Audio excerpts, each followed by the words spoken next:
سپس مسئله های دیگری که وابسته بر این روزه هست، حکم های وابسته بر حکم های طبی. روزه و حکم های طبی. آیا هر چیزی که به درون بر شکم روزه‌دار درآید روزه‌اش را میشکند؟ هر چیزی که بر داخل شکم انسان درآید، هر چیز روزه را نمیشکند، بلکه از خوردنی ها و نوشیدنی ها است که روزه را میشکند. از نوعهای خوردنی ها و نوشیدنی ها روزه را باطل میکند. هر چیزی که دایر بر خوردنی ها و نوشیدنی هاست، این سبب فرو بودن آن بگردد، چی با دهان چی با بینی، روزه را باطل میکند. اما فرو بودن یک سنگ در دهان انسان، یک سنگ است، یک سنگ رو یک ناگهان فرو برد، این روزه را میشکند؟ این رو نمیشکند، چون سنگ از چیزهای خوردنی ها و نوشیدنی نیست. یا که غبار بر دهان انسان داخلش روزه را میشکند؟ نمیشکند، چون از خوردنی ها و نوشیدنی ها نیست. آیا روزه با گرفتن سوزن اوکال بر این رگ روزه را میشکند؟ نه. اوکال گرفتن این سبب شکستن روزه نیست. اوکال های طبابتی، اوکال هایی که در زیر پوست گذرانده میشود، روزه را نمیشکند، زیرا آن به خوردن و نوشیدن متعلق ندارد و اینها هم غذا دهنده نیستند. مثلا انسان برای یگام درونش اوکال مینماید، سوال بسیار میشود که دندان میریم اوکال میکند. در نتیجه احتیاط رو انسان پیش میاد که چیزی رو فرو نبرد، برای بیگاه نماید، لیکن این اساس این نمیشکند. پس آیا اوکال هایی که غذا دهنده هستند انسان را قوت میدهد یا که انسان را غذا میدهد، آیا اینها هم به مثل آن اوکال هایی که در بالا ذکر کردیم که روزه نمیشکند داخل میشود؟ نه. پس اوکال هایی که غذا دهنده هستند انسان را تقویت میدهند، قوت میدهند، اینها از چیزهای شکننده های روزه به حساب میرود. پس علت شکستن روزه نه تنها آنچه که از دهان بینی داخل می شود است، هر چی که برای انسان قوت می دهد، پس وای سبب شکستن روزه می گردد. پس آیا گذاشتن این تبلتکه ها، حب میگویند همین تبلتکه هایی که برای بیماری دیل است، شخصانی که بیماری های دیل هستند باید در زیر زبان خود هر یک چند ساعت پس در زیر زبان خود همون تبلتکه را بگذارند. آیا این سبب شکستن روزه انسان میگردد؟ نه. اگر آبی وی را فرو نبرد، این سبب شکستن روزه انسان نمیگردد، بلکه تنها او را در همون زیر دهانش میگذارد، هم تبلتکه را باز بیرونش میکند. این چیزها سبب شکستن روزه انسان نمیگردد.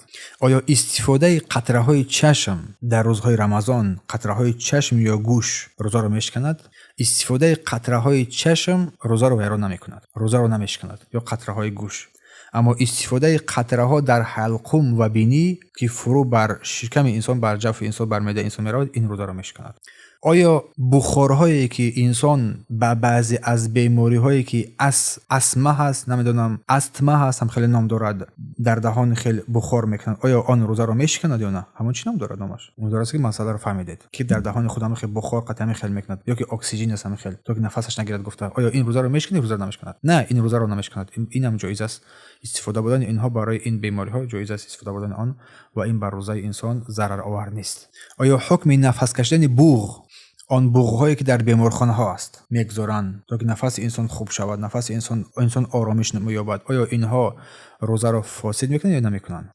این چیزها که در این بیمارخانه استفاده میشوند، علما گفتن که خوبترش که این چیزها رو در این حالت روزه‌داری استفاده نبرد. همین اولادی که نفس میکشی، چون وای نفس میکشی وای تا معده را در آمده تا درون انسان میرود همش و یک ماده هست. آیا برای استفاده قطره های بینی، چکاندن قطره ها در بینی، آیا این روزه را میشکند؟ گفتن که بله، این قطره ها روزه را میشکند اگر به خاطر که اگر بر شکم انسان وارد شود. اما قطره های بینی در اول بینی باشه که وای بچکنی، اگر بعد داخل نرود روزه را فاسد نمیکند. چون گفتن که در زیر دهان اگر که آن تبلت که آن دارو گذاشته شود و فرو برده نشود روزه را نمیشکند. همین گونه مثل آن همین است. آیا فرو بودن بلغم روزه را میشکند؟ فرو بودن بلغم به هر حالت روزه را فاسد نمیکند، از شکننده های روزه به حساب نمیرود، چون اون از داخل خود انسان است میبرد. ولی که علما گفتن به خاطر غلیظ بودنش، به خاطر ناخوب بودنش اون رو بروادن براش بهتر است، از اون خلاص یافتن براش بهتر از اینکه فروش میبرد، اون رو خلاصی بود از آن. آیا شستن گوش روزه را میشکند؟ باطل میکند؟ شستن گوش روزه را باطل نمیکند. مثلا دکتر میره گوش ها را میشوند تا زمین نمونه، این از شکننده های روزه نیست، به شرطی که اگر همون پرده گوش سالم بماند، چون توسط پرده گوش اگر پرده گوش شکافته شود داخل میتواند داخل شود. آیا حکم استفاده شمچه از پایین انداختن می شود؟ بر روسی یک نام دارد سویچه. آیا این روزه را فاسد میکند؟ نه، این بر روزه تأثیر نمیگذارد اگر انسان به سبب بعضی از بیماری‌ها اگر این رو بگذارد. آیا معاینه کردن رحم بر روزه تأثیر میرساند؟ نه، بر روزه تأثیر نمیرساند. یا که اسباب‌هایی مثلا هست که شخص بیمار میرود در بالینسا از بالای شکمش فرزند رو میبینن مثلا عضوی کردن، آیا اینا سبب شکستن روزه میشود؟ نه، اینها سبب شکستن روزه هم نمیگردن. همچنین از زیر اگر معاینه کردن، نظر کردن مثلا بر از پایین در حالت حامله داری زن‌ها، یک حالتایی که بیماری است، این حالت هم برای انسان‌ها سبب شکستن روزه انسان نمیگردد. آیا حکم گذاشتن اسپیرال برای زن‌ها روزه را فاسد می‌کند؟ فاسد نمی‌کند. گذاشتن اسپیرال هم علما گفتن که روزه را فاسد نمی‌کند در رمضان. الله اعلم. همچنین آیا شستن همون محبل، همون پایین، آیا میگن که روزه را افطار می‌کند انسان؟ همچنین روزه را افطار نمی‌کند. آیا کلیزما کردن همون شستن را میگن. برای روزه‌دار چیست؟ اگر برای بیرون کردن اخلاط باشد و تازه کردن روده ها باشد، روزه را نمیشکند با سبب یگان بیماری ها یگان سو. اما اگر محلول غذایی باشد که بر روده ها میرسد و آن میچسبد و بر بدن غذا میدهد، پس روزه را میشکند. اگر که انسان با سبب بیماری های دندان که در وقت توبت دندان ها در این روزهای روزه اگر که راست بیاید، برای انسان جایز است که به نزد طبیب رفته دندان های خود را معالجه نماید، یا که کندن یا که معالجه کردن، همه این جایز و روا میگردد. اما به خاطر آنه که این وقت طولانی را میگیرد و در دهان آب و دیگر چیزها جمع می شود، به خاطر احتیاط از این رو در بگاه ترک بر بگاه نامد برایش بهتر است. اصل جایز است، اما اگر که به خاطر آنکه فرو نبرد و روزش باطل نشود، برایش ترک این بهتر است و از این دوری بودن برایش بهتر است. چون شاید در حالت طبابت دندان برای انسان غرغره لازم می شود، غرغره کردن لازم می شود که رسول الله گفتن که در رمضان شما غرغره نکنید، شاید آب برای شما فرو برود و بعد روزه شما بشکند، یا که مزمزه میگیم، مزمزه و غرغره. اگرچه که این برای روزدار باک ندارد، اگر خودش را اداره کند تا که بر حلقومش بر شکمش چیزی فرو نرود، برای روزه انسان ضرر نمیرساند، این رو که مبالغه نکند، احتیاط نماید در فرو بردن آن، سخت احتیاط رو پیش بگیرد. حکم استفاده خمیره دندان، زبنه پسته میگویند، برای روزدار باک ندارد. خمیره دندان، زبنه پسته برای شخص روزدار استفاده بودن آن جایز و روا است، با شرطی که چون که در نقطه بالا گفتیم بر معدهش فرو نرود، آن رو بیرون برآورد. بلکه علما گفتن که بهتر است که در وقت روزه استفاده نشود، خمیره دندان در وقت روزه استفاده نشود، تا وقت افطار استفاده نبرد، ساعت بعد افطار آن رو استفاده برد، برای اشکال ندارد تا با سحر خوری. آیا روزدار میتواند که از گاز اکسیژن استفاده برد؟ مثلا بعضی از بیماری ها، بعضی از چیزا سبب اکسیژن استفاده برد. آیا استفاده بودن اکسیژن استفاده بودن آن جایز است؟ بله جایز است، اشکال ندارد، برای انسان ضرر ندارد.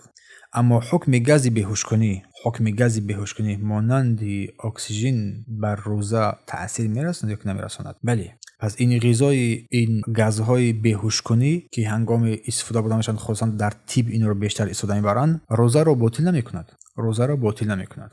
اما اگر این بیهوش کنی تمام روز اگر انسان بیهوش شد، پس روزه برایش قضا لازم میگردد، قضا برای او بنده لازم میگردد. اگر تمام روز گفتیم اگر که بیهوش باشد، پس روزه برای او لازم میشود، یا که غالبیت روز رو اگر که بیهوش باشد، روزه برایش لازم میگردد. اما اگر اندکی از روز رو اگر که بیهوش باشد، پس روزه برایش واجب نمیگردد، قضای برایش واجب نمیگردد و میتونه که روزه‌اش رو کامل نماید.